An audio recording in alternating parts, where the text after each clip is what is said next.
name is Hermano Martinez, and I will be discussing China's current economic and cultural state now and prior to them adapting capitalism into their form of government. In a country accustomed to utilizing its citizens for progress, it's time that the citizens take a step back and remove themselves from these traditional ideologies and focus more on guaranteeing their next meal. When people work as hard as the rural workers of China do, it is unfair for them to have to doubt over that certainty. How exactly can a country like this be powerful when they can't provide basic human needs for its citizens? You see this type of thing happen in the biggest countries. China is very large and currently on the rise, giving us a good example of how the lower working class are treated on its country's way to the top. We're going to be taking a look at some of the current benefits and negatives of China's changed policies along with sacrifices that threaten the national values in an attempt to make life better for its citizens. The economic status of the Chinese citizen, now and prior to adopting capitalist ways, has varied. It has changed for the better, actually. The standard of living line has grown tremendously. 250 million people lived below the poverty line before incorporating it. Now only 15 do. The revenue created by China's flexibility in economic systems, a benefit is that there's a new opportunity, mostly for rural citizens that are able to seek better jobs outside of manual labor and go to urban areas and find jobs in the customer service area. Standard of living has increased. A large amount of families now become capable of providing for their families. They have new freedoms and liberties, allowing them to choose a job and are more able to reap in benefits for working hard.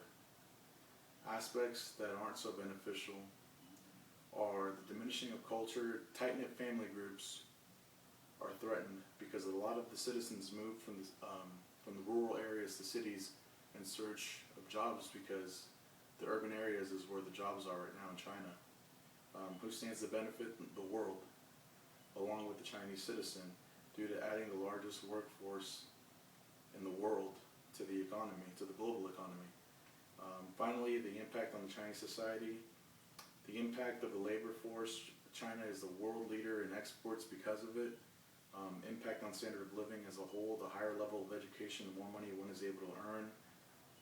And that necessarily wasn't the case before, with socialism and communism dominating the economic status in China.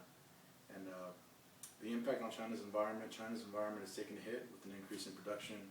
But China's future plans is that they have a lot of programs intact to try to lower emissions because they are producing so much. This is something that they're concerned with and are trying to lower. The impact on the outside world is that China has taken a deep interest in involving themselves in investing in up-and-coming countries, developing countries. There's heavy investments in Africa and Middle Eastern countries. The export impact. Business partnerships are now being made with companies previously neglected because of their market system. How will China adapt to its change in trade strategy? Well, because of adapting capitalism, there are a lot more opportunities for the Chinese citizen, and the only thing that really is detrimental is that family customs, the traditional family lifestyle is threatened because of the large migration from rural areas.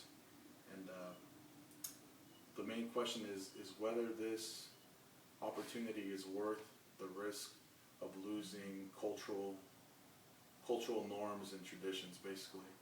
That's what it comes down to. Thank you for your time.